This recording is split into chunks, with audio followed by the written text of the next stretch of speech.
bahwa akan ada sanksi terberat bagi para pendukung yang tidak bisa mengikuti tata tertib adalah diminta untuk keluar dari ruangan. Namun, karena ini adalah debat pamungkas, saya minta komitmen dari seluruh pihak supaya semuanya berjalan lancar. Saya tanya dulu, pendukung Paslon 2 siap dengan komitmen? Siap. Saya kurang keras jawabannya, siap komitmen? Siap. Pendukung Paslon 3 siap komitmen menjaga? Baik. Bapak-bapak dan ibu-ibu sekalian, penonton netizen, sebelum kita mulai inti acara kita pada malam hari ini, kita perlu menyegarkan kembali ingatan kita pada debat-debat sebelumnya. Kami segera tayangkan video mengenai debat 3 kali di putaran pertama yang akan kami tutup dengan saat pencoblosan 15 Februari 2017.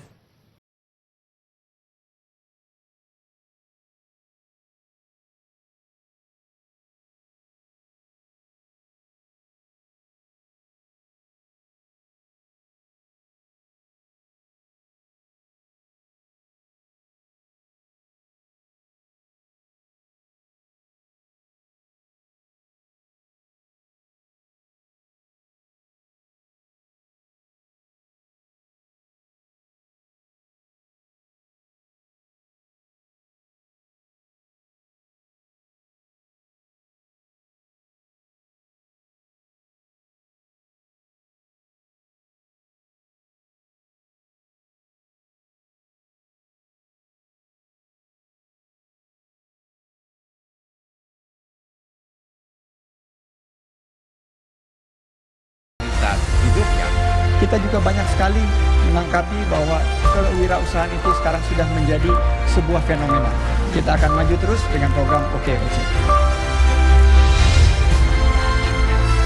Kami ingin warga DKI yang sudah kami didik dengan baik jangan dirusak gara-gara pengen jadi gubernur saja.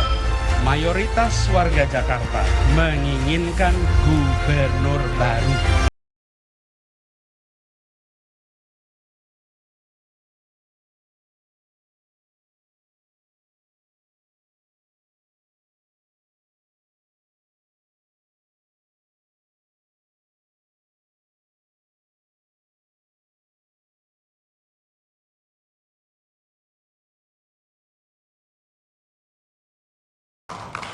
Ya, baiklah hadirin dan para paslon, kini kita akan segera masuk pada acara inti.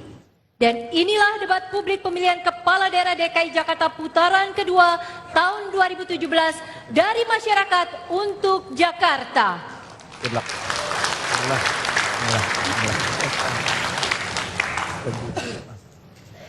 Para paslon harap bersiap. Pada bagian pertama ini akan ada pertanyaan yang harus dijawab oleh Anda masing-masing dalam waktu tertentu. Kemudian jawaban tersebut akan saling ditanggapi oleh paslon lainnya. Boleh melakukan kritik ataupun argumen jika berbeda, ataupun menunjukkan dengan lebih jelas mengapa program atau solusi yang Anda tawarkan lebih baik dibanding paslon lainnya. Siap untuk mendengarkan? Sesuai ketentuan, anggaran pendapatan dan belanja daerah APBD yang disusun pemerintah daerah harus mendapat persetujuan dari DPRD. Berkaca dari kasus yang pernah ada, alotnya pembahasan disebabkan oleh sikap oknum DPRD yang meminta semacam kompensasi sebagai syarat menggolkan proyek-proyek yang diusulkan.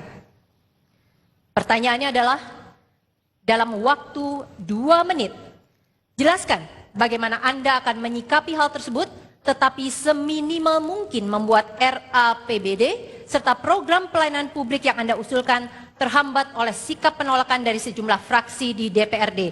Paslon 2 terlebih dahulu. Paslon 2 terlebih dahulu, waktunya adalah 2 menit. Silakan. Nah, terima kasih. Bagi kami sebetulnya tidak terlalu susah. Karena kami mengalami sendiri kejadian tahun 2015. Nah, yang paling penting adalah bagaimana kita membuat transparansi. Dari usulan masyarakat sudah menggunakan e-musrenbank. Jadi semua data bisa dilihat di Smart City. Ini siapa yang usul untuk apa, sehingga waktu naik ke kecamatan tidak bisa hilang. Nah, persoalan ke DPRD, kita jangan suuson kepada semua anggota dewan. Karena banyak anggota dewan juga yang baik sebetulnya.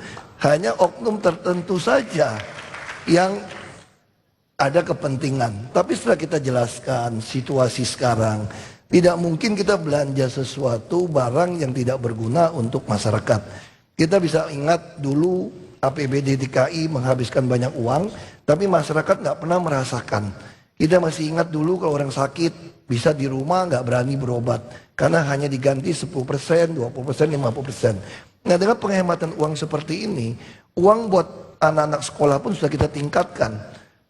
Satu anak bisa dapat 600.000, 7,2 jutaan satu tahun. Tentu ini semua karena penghematan-penghematan yang berhasil kami lakukan. Nah, saya kira hal-hal itulah, ini waktunya nggak jalan. Nggak apa-apa. Kita lanjut, Pak. Ya, udah. Jadi prinsip kami, dan ada satu pasal juga yang pelajaran yang kita lakukan di tahun 2015. Apa itu? Ketika tidak ada kesepakatan dengan Dewan, maka ada undang-undang mengatur kepala daerah boleh mengeluarkan peraturan kepala daerah atau pergub. 15 second lagi, Pak. Itu yang kami lakukan. Sehingga melalui peristiwa itu dengan Dewan akhirnya kita ada kesepakatan 2016 sama-sama sepakat membuat Perda APBD. Nah, itulah yang dinamika yang kami alami. Terima kasih. Ya, baik. Masih ada waktu. Habis. Cukup, Pak Jarod, karena ini memang ada masalah teknis. Kurang lebih tadi sudah mencapai titik akhir. Saya persilakan Paslon 3 menanggapi. Waktunya adalah 1 menit 30 detik. Sebagai gubernur yang berinteraksi dengan DPRD, maka Jakarta bukan satu-satunya gubernur. Ada puluhan gubernur, ada ratusan wali kota, ratusan bupati. Dan apa yang terjadi, prinsip utama dalam menyusun APBD, nomor 1, lihat RPJMD, nomor 1. Yang kedua, aspirasi warga yang terkait dengan periode itu.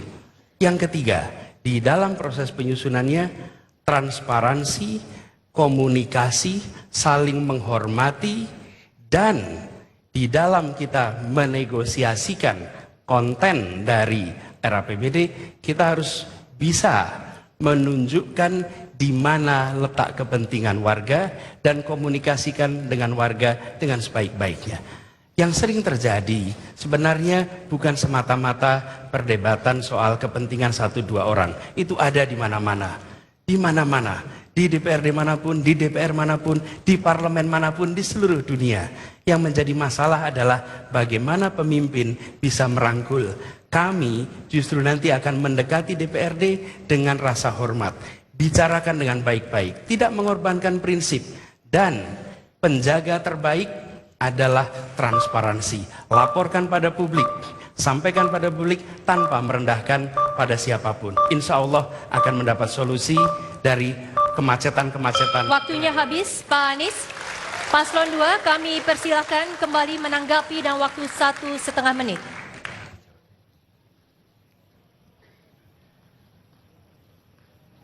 Kita sudah sepakati bersama bahwa sistem penganggaran kita itu harus transparan dengan menggunakan teknologi elektronik. Untuk apa? Untuk menjamin dan membangun pemerintahan yang bersih dan bebas dari korupsi. APBD itu adalah uangnya rakyat. Oleh karena itu, ketika kita berkomunikasi dengan teman-teman di legislatif, selalu kita sampaikan, mari kebiasaan-kebiasaan lama yang dulu pernah ada, dengan misalnya mengambil alokasi anggaran untuk kepentingan-kepentingan yang tidak bermanfaat pada masyarakat harus dihentikan. Kita harus mempertanggungjawabkan APBD ini kepada rakyat dan kemudian mengelola APBD ini sebesar-besarnya untuk membantu rakyat, terutama warga miskin. Dengan menyelamatkan APBD ini, kami bisa membantu lebih dari 700 anak-anak dapat KJP. Kemudian kami juga bisa memberikan jaminan sosial menyeluruh, memberikan berbagai macam subsidi kepada masyarakat. Artinya apa? Artinya APBD harus diselamatkan. Di samping itu, infrastruktur juga kita bangun dengan baik. Perubahan sudah kita letakkan dan sebentar kita selesaikan dengan baik. Terima kasih. Ya, kita boleh tepuk tangan untuk kedua paslon. Baiklah penonton, hadirin sekalian, suasana masih belum panas di segmen awal ini, tetapi segmen berikutnya akan ada wakil dari komunitas yang bertanya mengenai masalah real mereka. Siapa yang paling mampu menjawab di antara kedua paslon ini? Simak dalam segmen berikutnya sesudah jeda komersial berikut ini.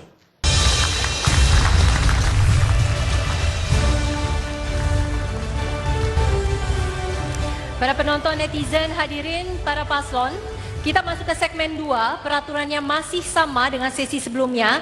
Akan ada pertanyaan yang harus dijawab oleh masing-masing paslon dan waktu tertentu. Kemudian jawaban-jawaban tersebut akan saling ditanggapi oleh pasangan calon lainnya. Sudah siap? Saat ini untuk melindungi kesehatan warga Jakarta telah dilakukan berbagai macam program. Namun belum ada program yang tampaknya berhasil mengatasi sumber penyakit secara efektif. Contoh sederhana, data BPS 2015 menunjukkan buruknya sanitasi di mana lebih dari 1 juta warga Jakarta belum berjamban sehat.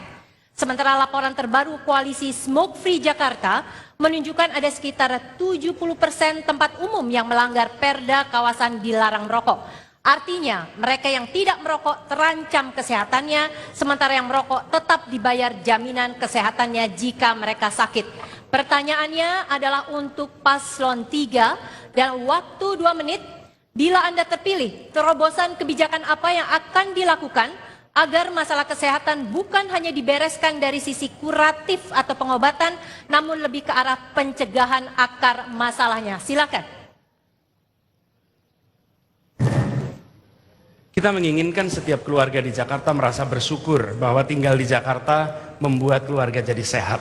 Dan itu artinya pemerintah dan seluruh masyarakat menyadari pentingnya gaya hidup sehat, mencegah dari berbagai macam penyakit, baru kemudian bicara mengenai pengobatan bila sakit. Memang selama ini, bukan hanya di Jakarta, di banyak tempat fokusnya pada pengobatan. Nah ketika kita bertugas, maka fokus kita adalah kesehatan warga dan kesehatan lingkungan. Kita akan merekrut tenaga-tenaga medis yang akan berkeliling di kampung-kampung memastikan bukan saja keluarga sehat, lingkungannya juga sehat, dan mendeteksi potensi-potensi masalah. Tidak boleh di Jakarta ada anak kelaparan. Saya datang di sebuah tempat di Jakarta Utara, tempatnya dekat Koja, seorang nenek yang ketika ditemui bukan saja renta, tapi mengatakan lapar saya Pak. Ini tidak boleh terjadi jika kita memiliki petugas ini mendeteksi. Lalu yang kedua, dari sisi penyelenggaraannya, pemerintah akan memastikan bahwa ketika ada masalah, ada dukungan sumber daya, personalia untuk menyelesaikannya. Jadi mereka yang berkeliling, mereka yang memastikan pulang tak kembali tanpa dukungan, justru dibereskan.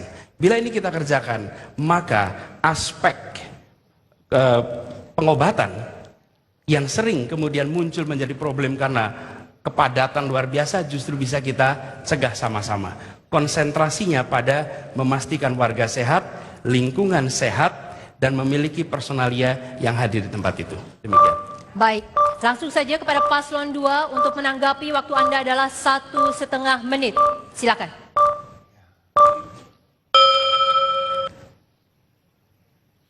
Program yang sudah kita kerjakan adalah ketuk pintu layani dengan hati. Puskesmas sebagai garis terdepan layanan kesehatan harus menekankan kepada aspek preventif dan promotif. Setiap saat para petugas-petugas ini akan datang ke rumah-rumah warga untuk mengecek kesehatannya. Apakah ada TBC, apakah ada penyakit diare, dan sebagainya, dan sebagainya. Satu, ketuk pintu layani dengan hati. Dengan hati betul-betul. Yang kedua adalah dengan membangun sanitasi yang baik melalui program bedah rumah. Bedah rumah kita sekaligus dengan sanitasi yang baik. Yang nomor 3 yang kita lakukan adalah dengan mengefektifkan PKK dan Dasawisma untuk memberikan penyuluhan, penerangan kepada masyarakat yang rentan terhadap penyakit-penyakit menular.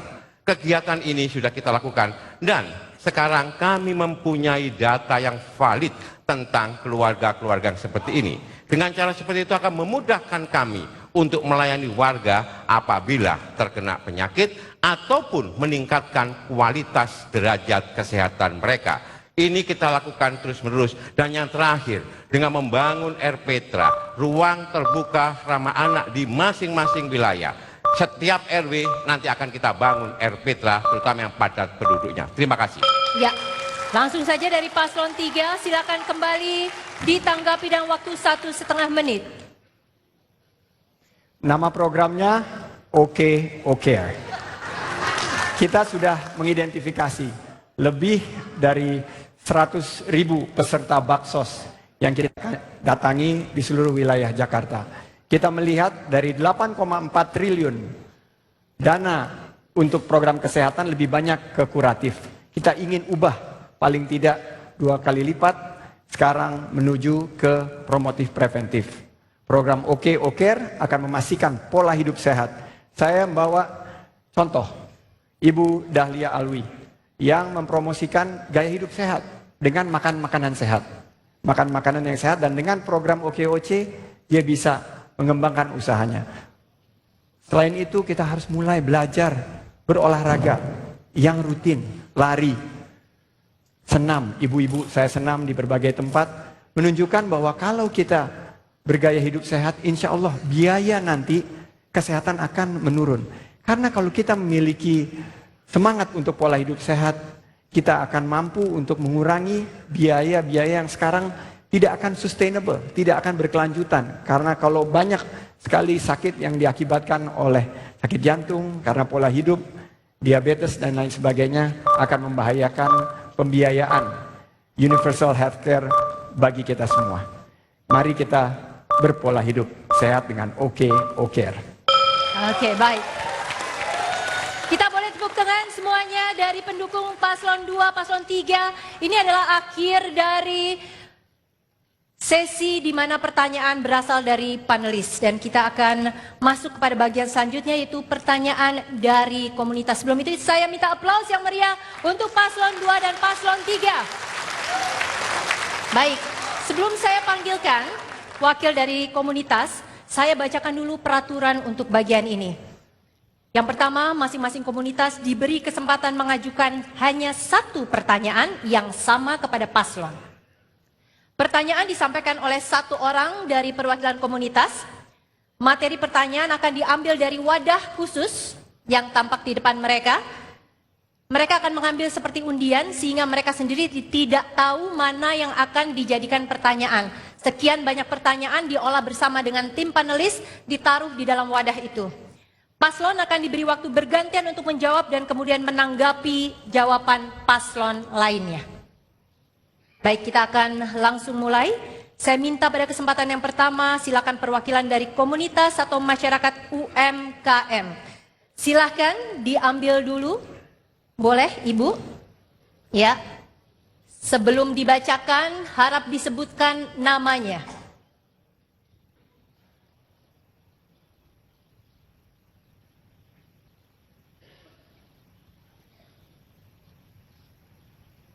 Nama saya Hermawati Setiorini. Saya mau bertanya, Pak Cagup, dari dulu kami pengusaha kecil selalu memiliki masalah soal permodalan. Walaupun saat ini memang ada program KUR dengan bunga yang lebih rendah dan katanya bisa tanpa agunan.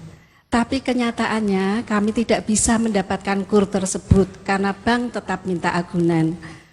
Kalau Bapak terpilih, kira-kira terobosan apa yang Bapak bisa lakukan untuk membantu kami supaya masalah ini bisa diatasi? Terima kasih. Ya, terima kasih. Itu dari komunitas UMKM. Kita boleh tepuk tangan.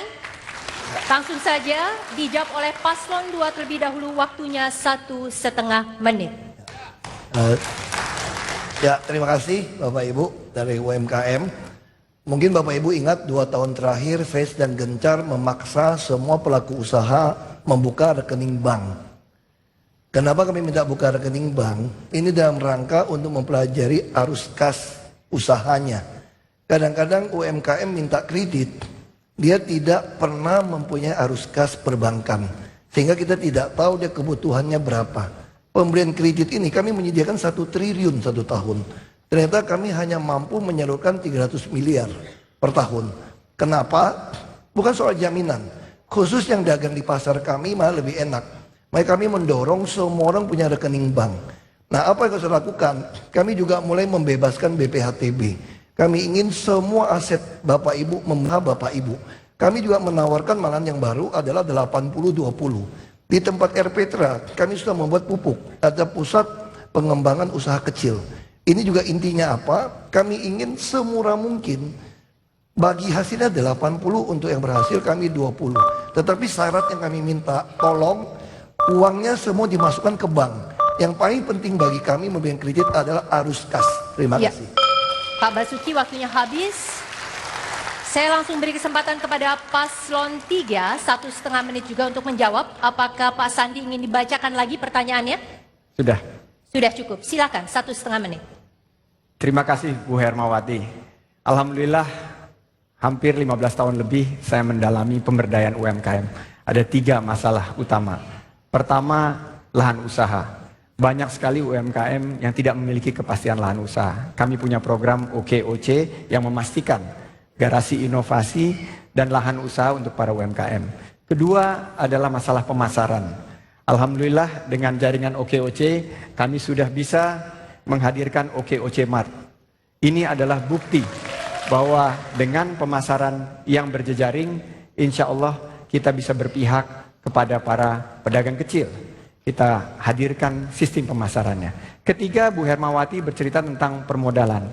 Saya kebetulan di bidang usaha, keuangan, dan permodalan. Saya mengerti pengusaha itu dipersulit untuk mendapatkan permodalan. Oleh karena itu, program OKOC yang kami dorong, kami adalah melihat bagaimana memberikan kredit khusus untuk perempuan. Kredit khusus untuk perempuan kita berikan tanpa jaminan dan kita berikan pendampingan mentoring. Saya yakin akan lahir ibu-ibu Wilda baru dari Bank Sampah Cyber, Ibu Tony yang baru, Ibu Winda dari Umi Clean. Lahir karena dengan program OKOC kita akan hadirkan solusi masalah permodalan untuk UMKM kita yang berpihak. Ya. Ditahan dulu dari paslon 3. Paslon 2 dan paslon 3 harap saling menanggapi. Jadi yang dieksplorasi dalam hal ini adalah bagaimana pihak lawan Anda menyampaikan jawaban. Jadi bukan dieksplorasi jawaban sendiri, tapi bagaimana tanggapannya atas jawaban yang diberikan oleh pihak lawan Anda. Untuk itu saya beri kesempatan kepada paslon 2 menanggapi jawaban yang diberikan paslon 3, waktunya 1 menit. Silakan. Terima kasih. Yang saya baca kemarin, untuk membuat OKOC Mart itu membutuhkan dana 200 juta rupiah. Bagaimana UMKM bisa mendapatkan dana 200 juta rupiah itu? Oleh karena itu, kami lebih memberikan kewenangan, memberikan dana kepada UMKM dengan bagi hasil. Kami tidak bisa menyediakan anggaran 200 juta untuk satu OKOC Mart. Tapi kami dorong pengusaha-pengusaha kecil untuk mendapatkan barang yang dengan harga murah sebagai distributor. Dan ini sudah dilakukan misalnya di Air Petra dengan ada PKK Mart. Dengan cara seperti itu maka masyarakat sekitar akan mendapatkan keuntungan serta harga yang murah. Terima kasih. Ya, baik. Saya beri kesempatan kepada paslon 3. Silakan menanggapi jawaban yang disampaikan oleh paslon 2. Waktunya 1 menit. Terima kasih Pak Jarod. Berkat pertanyaan Pak Jarod yang mempertanyakan apakah kami bisa menghadirkan kebijakan yang berpihak kepada UMKM, kami meluncurkan program OKOC bulan Desember. Alhamdulillah per hari ini kita sudah mendekati 12.000 peserta OKOC di seluruh Jakarta. Dan kami melihat untuk OKOC Mart, pertama Ibu Lilis, seorang penderita lupus. Ibu Lilis datang, Pak saya punya ide ini, berapa modalnya? Modalnya sekitar 200 juta Pak, karena ini kontainer dan bisa dipindah-pindahkan di rumah. Saya bilang begini, Bu Lilis, saya nggak bisa janji banyak karena ini masih dalam taraf penjajakan, tapi saya coba lempar ke jejaring OKOC. Sekarang sudah ada 12.000. Kalau 200 juta itu kita bisa bagi, dari 200 aja yang ikut cuma 1 juta Pak. Alhamdulillah berkat Pak Jarod memprovokasi kita berhasil menghadirkan solusi untuk UMKM, dan Ibu Hermawati insya Allah bisa mendapatkan modal. Waktunya habis Pak Sandi. Baik, hadirin para paslon dan juga penonton dimanapun Anda berada, masih ada 3 komunitas lagi yang akan menyampaikan pertanyaan secara langsung kepada para paslon. Cagup dan Cawagup DKI Jakarta tentang permasalahan yang mereka. Hadirin, kita langsung masuk kepada komunitas kedua, yaitu perwakilan dari masyarakat transportasi. Untuk itu saya minta berdiri, silahkan diambil dulu pertanyaannya dan disebutkan namanya.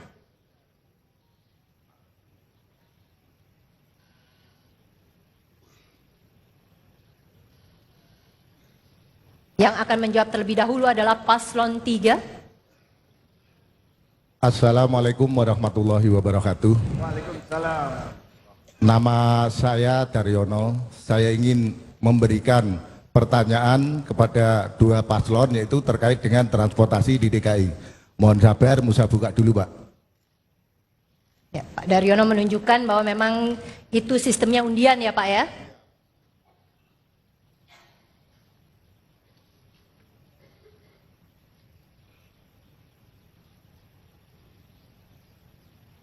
Pak, sekarang masih banyak warga yang penghasilan di bawah UMP. Jadi mahalnya ongkos transportasi membuat mereka kesulitan. Katanya ada yang merencanakan tarif Rp 5.000 untuk semua angkutan gabungan. Terus tarif Transjakarta 3.500. Sementara online banyak menawarkan bonus potongan. Apakah dimungkinkan tarif yang lebih murah atau digratiskan sekalian Pak, untuk membantu warga yang kurang mampu dan tertarik naik angkutan umum? Monggo. Jadi Pak Daryono tadi kata-katanya adalah apakah mungkin digratiskan saja termasuk. Cukup jelas paslon 3? Silakan, waktunya adalah 1,5 menit. Maturun Pak Daryono. Jadi ketika kita bicara tentang transportasi, lebih dari 30% biaya hidup seringkali dialokasikan untuk transportasi di Jakarta. Ini mahal. Karena itu kita akan mengintegrasikan dalam konsep transportasi yang kita sebut dengan OKO Trip. OKO Trip. Kenapa ini kita lakukan?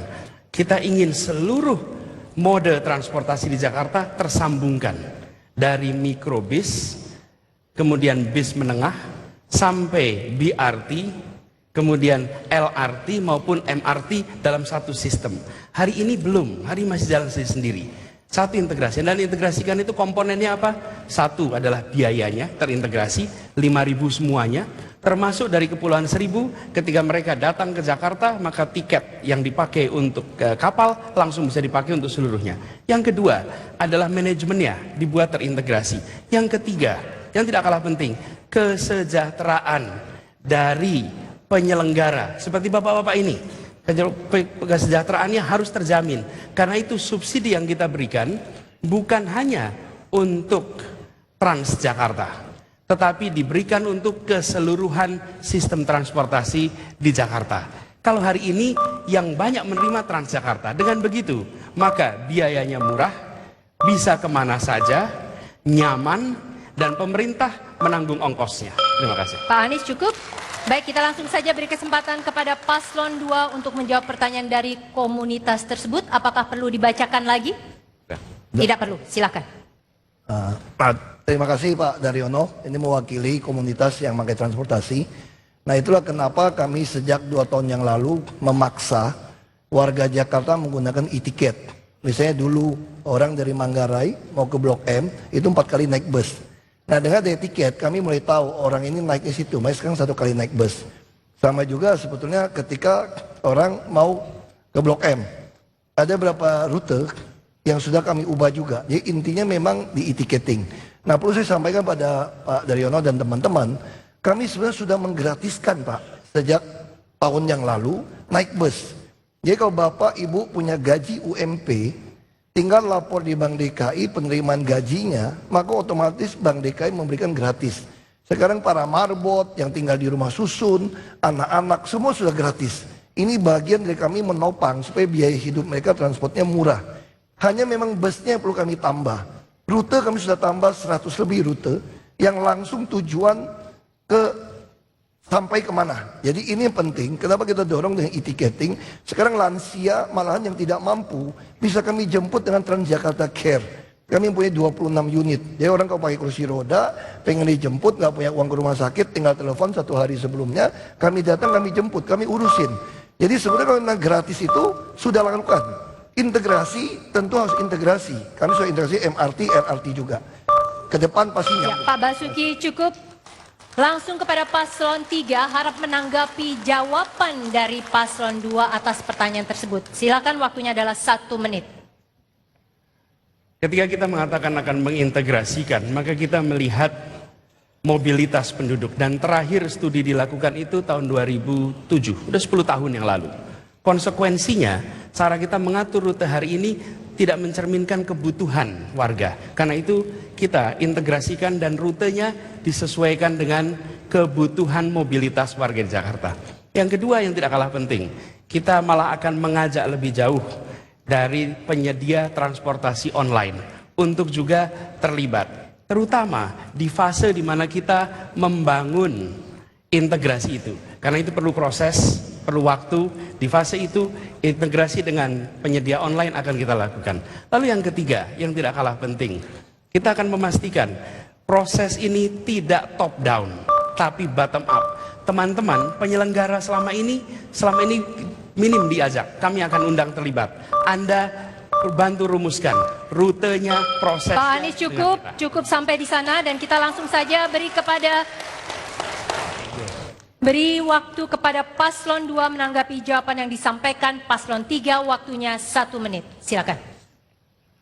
Kadang-kadang saya suka heran juga, kami dianggap tidak bottom up. Sebetulnya ketika Anda menggunakan tiket, menempel waktu keluar, itulah bottom up yang kita lakukan.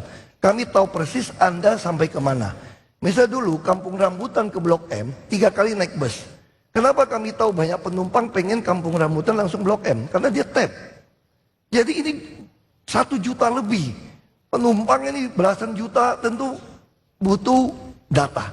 Makanya kami dengan pola seperti ini jadi data. Kami akan terus membuat rute-rute yang baik. Busnya kami kelas dunia semua. Bahkan bus kami yang baru-baru ini, showbreakernya pun bisa miring. Supaya yang pakai kursi roda itu bisa rata. Kalau enggak dia langsung meluncur.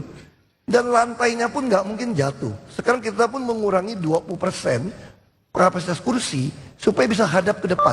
Sehingga perempuan mempunyai ruang yang nyaman di dalam bus. Busnya semua sangat standar. Kenapa lambat? Karena kami ingin produksi karoseri lokal. Itu aja masalah. Ya, Pak Basuki, kita cukupkan sampai di sana, dan kita tepuk tangan untuk jawaban paslon 2, paslon 3, dan juga masyarakat transportasi. Baik, kini kita lanjut kepada komunitas yang ketiga. Adalah komunitas rumah susun dan toilet untuk semua keluarga. Jadi tadi saya sebut permukiman, ternyata ada yang secara spesifik yaitu rumah susun dan toilet untuk semua keluarga. Silakan perwakilannya mengambil pertanyaan untuk undian. Kemudian disebutkan namanya. Terima kasih buat Mbak Ira. Assalamualaikum warahmatullahi wabarakatuh. Nama saya Soekarto, nama topnya Karto ya. Saya pengen bertanya kepada kedua kandidat calon gubernur. Pak, kami ini warga rusun Jatinegara yang direlokasi akibat normalisasi Kali Ciliwung. Kami menderita tidak saja secara ekonomi tapi juga secara mental. Kami benar-benar merasa drop. Saat ini kami tinggal di rusun yang sering bocor, padahal kami harus menanggung beban biaya bulanan terus menerus. Bila Bapak terpilih, apakah Bapak tega untuk terus menerus membebani kami biaya rusun yang bocor ini? Terima kasih Pak. Ya. Yang pertama jawab adalah paslon 2, pertanyaannya cukup jelas. Baik, waktunya adalah 1,5 menit. Terima kasih Pak Harto. Memang harus kita akui beberapa rusun yang dibangun dengan kontraktor yang maling itu berakibat seperti itu. Makanya sekarang kenapa kami memperlambat? Kami lebih baik pilih yang mutu yang baik. Kalau Bapak perhatikan rusun-rusun yang Bapak tinggal, kalau soal tidak bayar bagaimana? Memang rusun itu tidak bayar sebetulnya Bapak, Ibu. Rusun itu tidak bayar, ini hanya kontribusi. Kontribusi untuk pemeliharaan